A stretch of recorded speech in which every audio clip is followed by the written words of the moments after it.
Hey everyone, welcome to another episode of Get Jasched.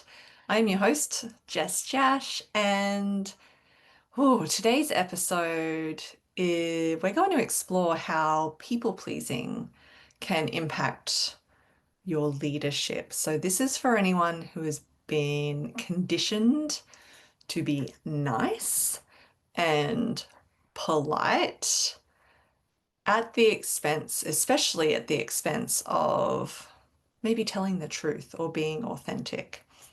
And we're really going to be talking about performative niceness and that shift, or how to make that shift from performative niceness through to more embodied leadership, which is more of that embodied authority, and how that can change everything and how you communicate and lead and also connect with others. So you can see how this is going to, you can already see this is going to be in relation to in relation to your leadership style and your leadership effectiveness, but this is also something that's going to be really useful for when it comes to just your interpersonal connections as a human. So I always say there is no professional development without personal development. This one is really actually going to focus a lot on the personal development, but it is in a way that can really be applied in your leadership so that you have a lot more of that positive impact, but it requires sort of working internally here. So one thing I'll start with as well, it is really easy, or it can be really easy to kind of for bypassing to sort of come in here when we talk about people pleasing and then how to overcome that. Sometimes the trap is where people will bypass being kind or bypass having responsibility for how they show up and deliver things, maybe, and go, well, I'm just not people pleasing anymore. It's not an excuse to be a dick, right? So we're not swinging on that pendulum, but we are just going to explore how this can be applied in leadership. As always, as that reminder, this is not a therapeutic model of working on people pleasing. This is more of a very practical leadership mindset model. Um, but like with anything, when we are doing personal work, it might go a little deeper than what we are talking about. So if it does, I do highly recommend, if you have a therapeutic support system like a mental health professional or a health professional who's qualified in that area, do please work alongside with them in that. This is not necessarily a substitute, depending on how deep this goes for you or the reasons why. But really, if you've ever said yes when you've wanted to just scream no, or your whole body is screaming no, welcome. This is for you. You might be stuck in that nice girl kind of hangover as well. We're all friends here. We are all going to approach this very kindly towards ourselves as well, because that hangover feeling can leave us exhausted, resentful. This is where boundaries, right? Like if we don't have boundaries, we risk resentment. We can feel overextended, uh, but still smiling, still being nice because that's our job to be nice. And honestly, it's not our job to be nice. And this is where we want to tread carefully because this is where that bypassing can come in. We're not doing that. But there is a difference between nice and good, or nice and kind, right? So being nice doesn't actually mean you are being kind. It's used a lot of like, oh, I just want nice people around me. It doesn't mean they are kind people around you, or I just want to be nice, but it doesn't mean you're acting in the most kind way. So people pleasing, I'm not going to try and pathologize it at all and say this is exactly what causes it. But let's talk about some of the things that can create that habit, at least, right? So people pleasing is not necessarily a kindness. Even if that is the intention, it's not necessarily a kindness. Sometimes it's a strategy.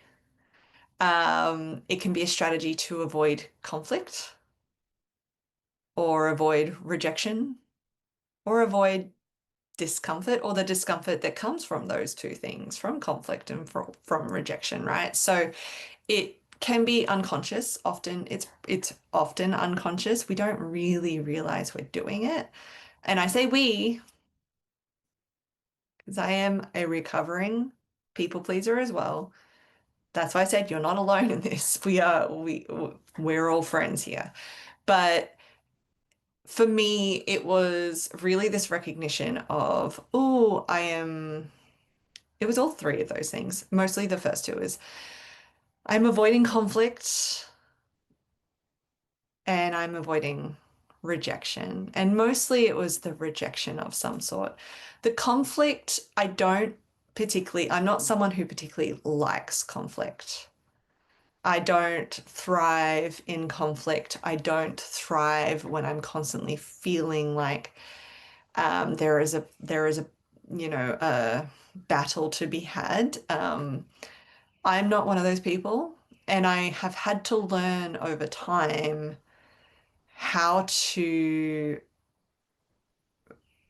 be in conflict, how to bring up things that are uncomfortable, right? So we talked about that discomfort, how to bring up things that are uncomfortable that might make someone else uncomfortable, that might result in some kind of disagreement or conflict, but how to learn what kind of conflict is actually healthy versus the kind of conflict that, is very clearly unhealthy. And in my case, it was just avoiding all conflict. So I didn't have a healthy relationship with conflict.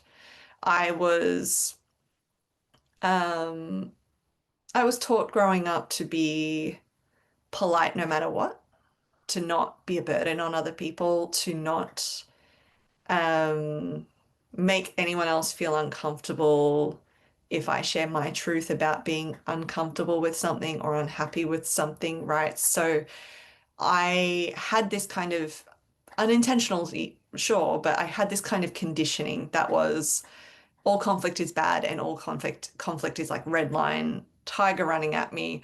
Oh no, this means the worst thing. Right. So I had to kind of relearn that sometimes conflict doesn't actually mean, the worst thing for that dynamic in any context and really come to a new relationship with that. So that's how I've learnt with people pleasing in particular that if I reframe nice to kind, that helps me navigate those other things that can come up with it, where it's not necessarily combative, it's not nasty conflict, but it is still true but kind.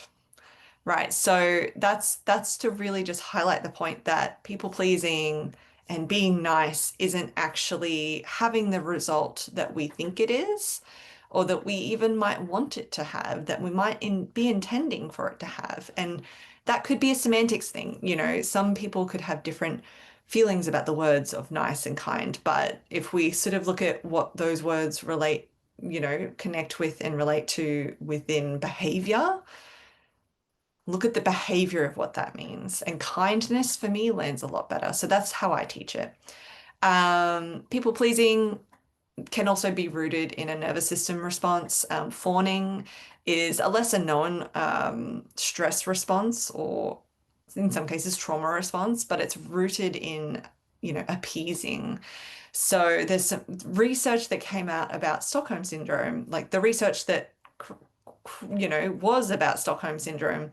The person who actually experienced that was not actually under the under the spell of the Stockholm syndrome. What that person was actually experiencing was a way of behaving in order to survive. So that was a fawning response, and we've kind of run off with this concept of what Stockholm Syndrome is, which isn't really a thing. I'm not an expert in this area, so that I'm not going to go too deep into this part of it, but just to kind of have that connection of what fawning can look like. And sometimes fawning is just that, whether it is literal survival or just that avoidance of those other things we've already spoken about. Sometimes fawning is that stress response that helps us avoid the conflict or rejection or discomfort. Obviously, it goes deeper and further into more in worst case scenarios, but we're talking a little more generally here. But it is important to remember that fawning is one of those responses that can be a survival mechanism, particularly for people, particularly for women or girls or femmes who feel like they are in danger. So we need to consider that, and it's useful to kind of consider that. I'm not in the judicial system, but it's also useful to consider that when it comes to legal cases where it's like, well, why did she go along with it? So going back to the more general version of how it applies in our general day-to-day and our general leadership style, fawning can be one of those stress responses that's like, oh, I still want to avoid this. So I'm just going to appease. I'm going to try and appease like the people around me. Um, and if we think about, self-determination theory and positive psychology as well, people pleasing can erode the authenticity and autonomy, which then erodes the well-being in relation to self-determination theory too. So there's a lot of sort of support around this topic, but it's really being aware of how this is reinforced sometimes consciously, sometimes unconsciously, particularly in girls and women and those socialized to be caretakers. And I speak to this as a woman who was once a girl, who um, my experience has been that yes, we are asked to be the emotional caretakers of people in any scenario, in any context, workplace or otherwise. And while sometimes that is appropriate and there is an emotional intelligence available and necessary there in a lot of our leadership too, it's not exclusively held just for women in leadership, except there is this expectation. But the expectation isn't about truth telling and being authentic. The expectation is to just be the emotional caretaker and don't make anyone else feel uncomfortable, right? So this is sort of where we are going with this. So in leadership, people pleasing can look like the compulsion to over-explain decisions. Yes, there is, like, of course, there's nuance to these things, right? There is nuance to how we do these things, and sometimes that is just being really transparent and clear as a leader, and that is good, and that is okay, right? That is important in many cases. And sometimes it's this over-explaining it in the sense of, well, I need to know they agree with me. I need to know that, so it's over-explaining decisions, saying yes in a way that is not useful for you or the other person, but you're attempting to spare the other, like someone else's discomfort, saying yes to stop someone else being uncomfortable, but where the yes answer isn't actually useful, not just for you, but for them too. So this isn't, and this is again where it's not an excuse to be a dick either, but this isn't about not helping out the team and, making things a team effort or, that kind of line of thinking. This is really when it's about overloading yourself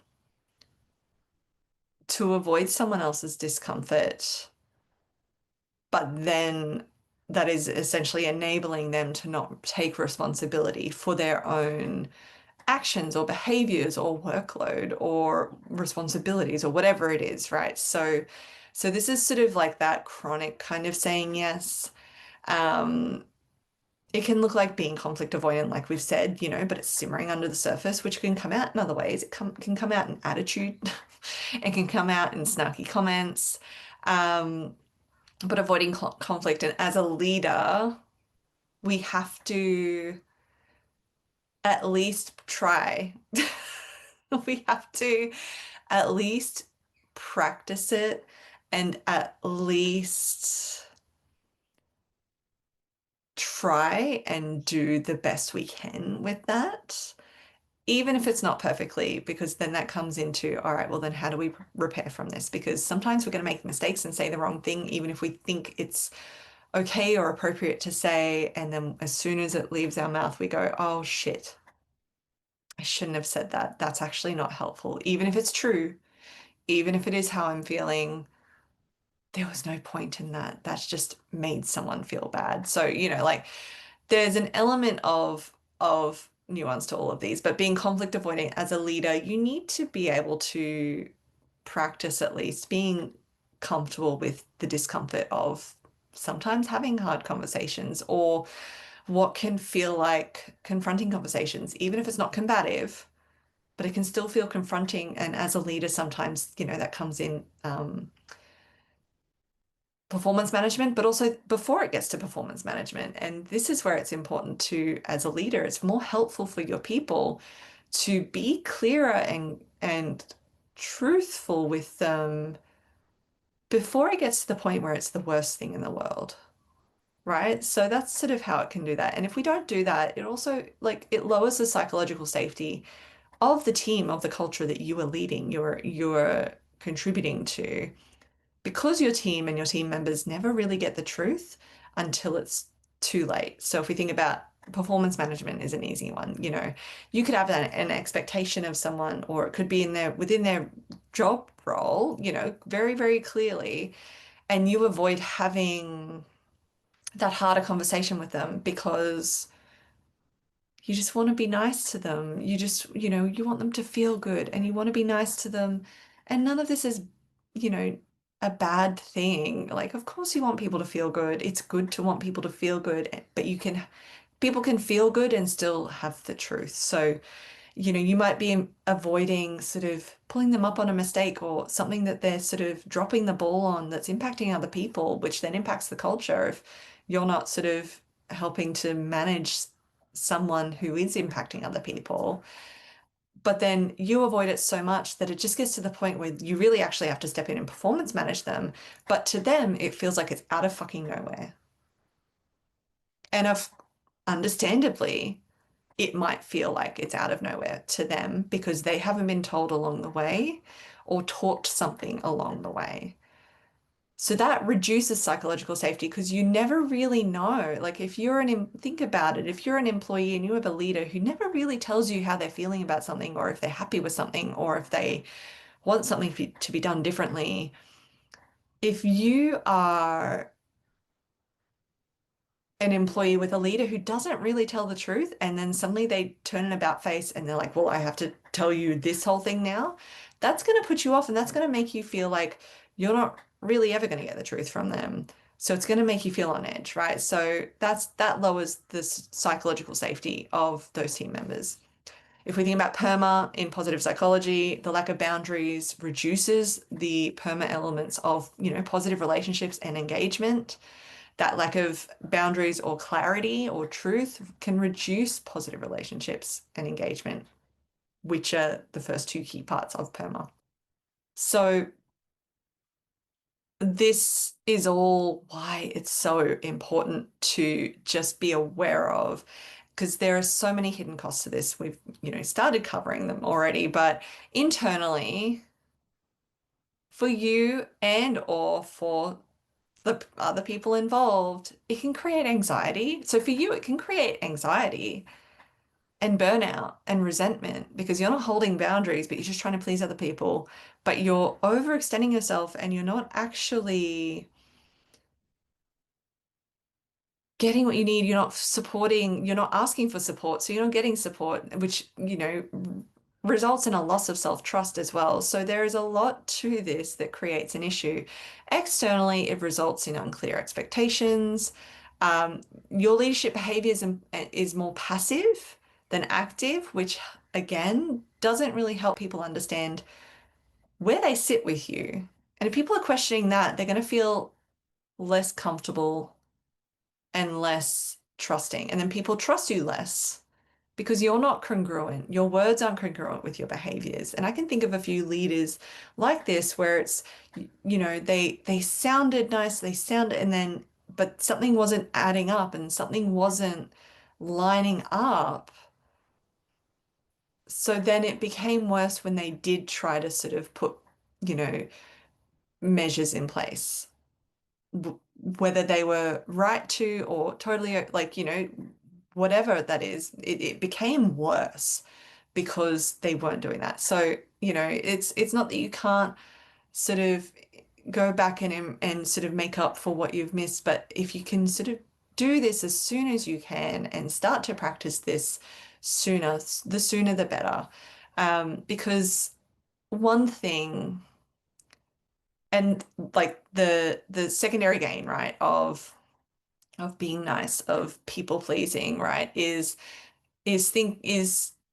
thinking that that will make sure that everyone likes you. But it's a false gain. It's not actually true. It's a really crucial thing for you to really be aware of, that nice and niceness does not actually guarantee likability. In fact, it might actually create distrust, but authenticity builds trust. Authenticity seems like a buzzword, and it's like, what does that really mean? But if we talk about being kind and truthful, and kind is important there, it's not just truthful, saying whatever the fuck you want, expecting no, impact to that, but being kind and truthful builds trust, right? So this is really, really important to remember. So leading, when it comes to leading, if we sometimes think that we have to be people pleasing, because if we don't, we're then harsh leaders, and they are not, it's a false equivalence. They are not the same thing. It could be if you just use it as an excuse, as I've said, to say whatever you want and just be a dick about things, but it doesn't have to be. So the leading without people pleasing doesn't necessarily mean you are a harsh leader, and that is then your work to do. So this becomes more about how you become clear and honest and grounded in your authority as a leader, with kindness, with warmth, right? Brene Brown talks about this a lot. She says clear is kind, unclear is unkind. So clear is kind, and you practice it. That's literally all it is. You practice and refine and repair for when you make a mistake, because you will, because we're all human, but you just practice it.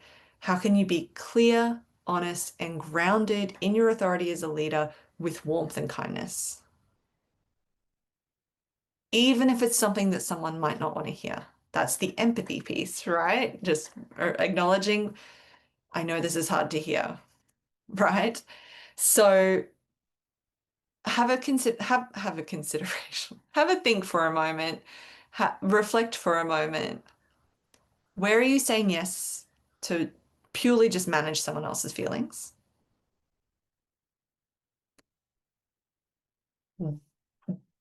When do you feel constriction? In what moments have you felt constriction in your body before you agree to something? And what other tells does your body have? Those are kind of generic ones. I do feel constriction. I feel heavy if it's not right for me. And I'm practicing more and more just listening to that without needing to understand it. It's a little leap of faith, and it's not always some things you just have to do, right? But like in terms of really bring that into the assessment of it. And what do you then do? What do you then do about it? How do you then respond if it's not something for you? So Again, very generically, it's a thank you for thinking of me. I have to say no this time, or it's not for me right now. That's, you don't have to explain why. You say it's just not for me right now. This is where it is possible to take this approach. Um, or if it's something that you want to convey that you do care about, but it's not something you can do exactly as being asked. So it's like you acknowledge that I do care about this, and what I need is X, Y, Z.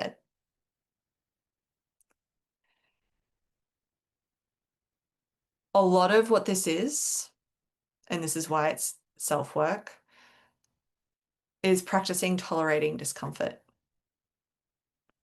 You are practicing being, you're practicing being comfortable with the uncomfortable. You're practicing being uncomfortable but okay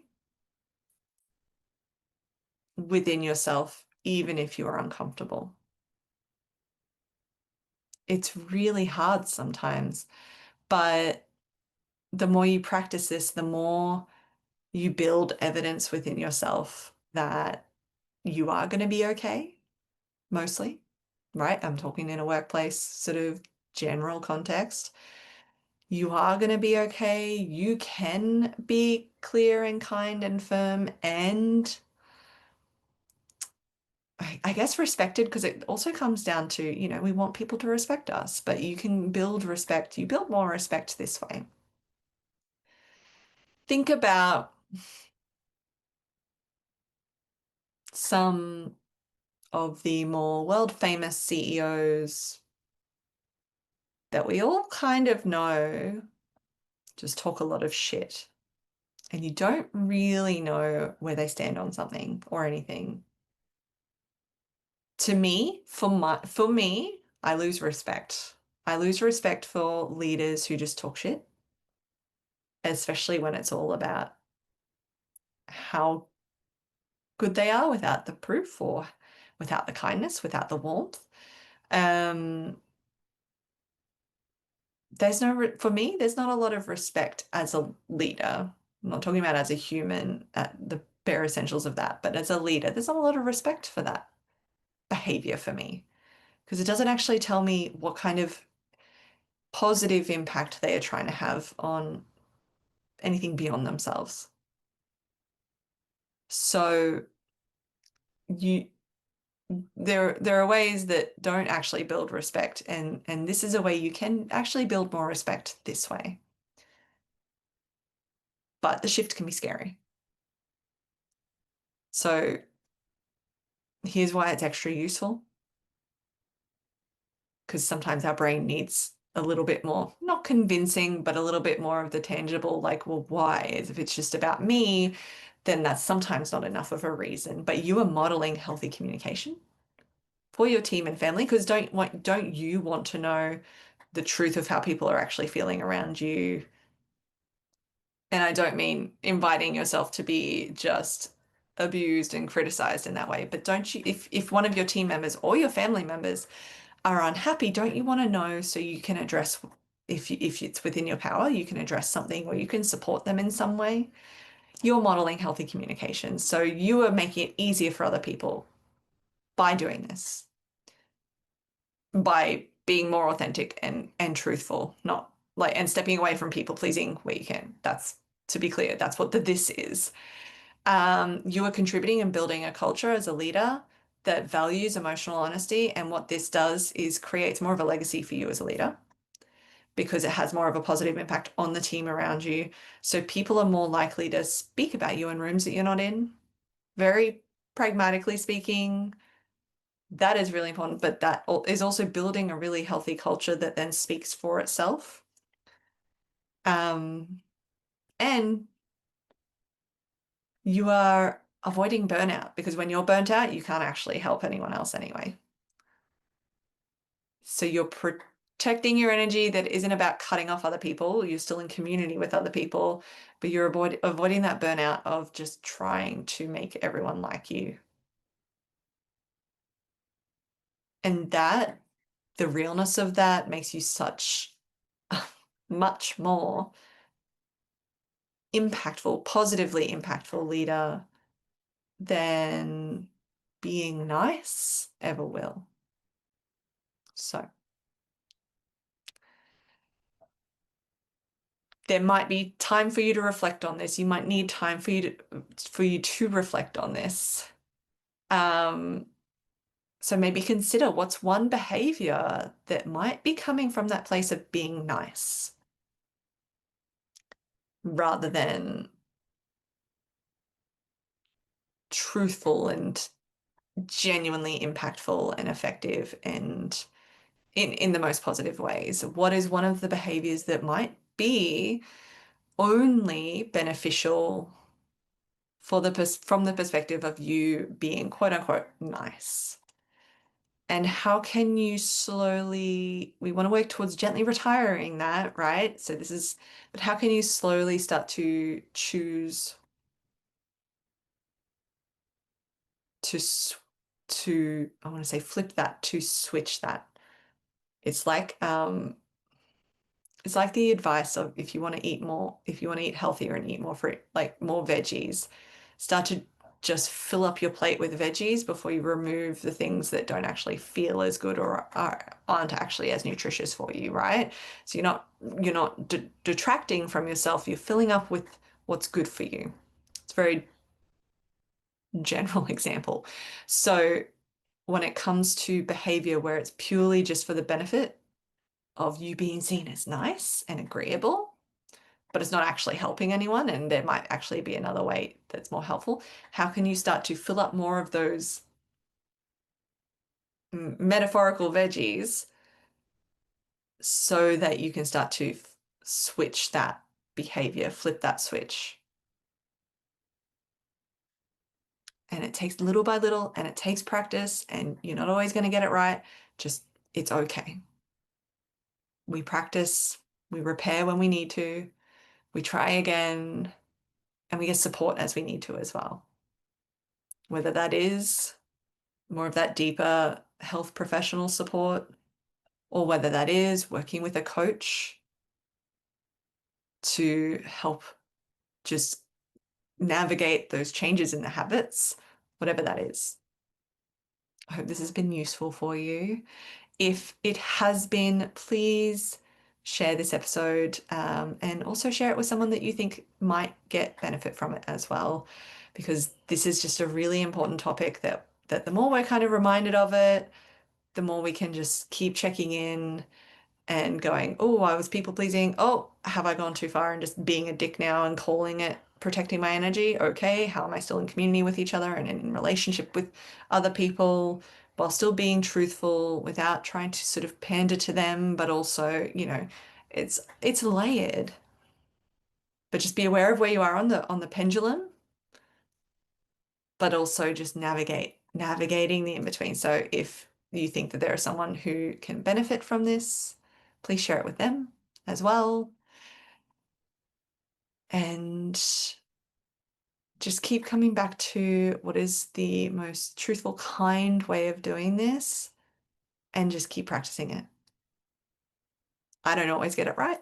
I'm still learning. I'm always learning.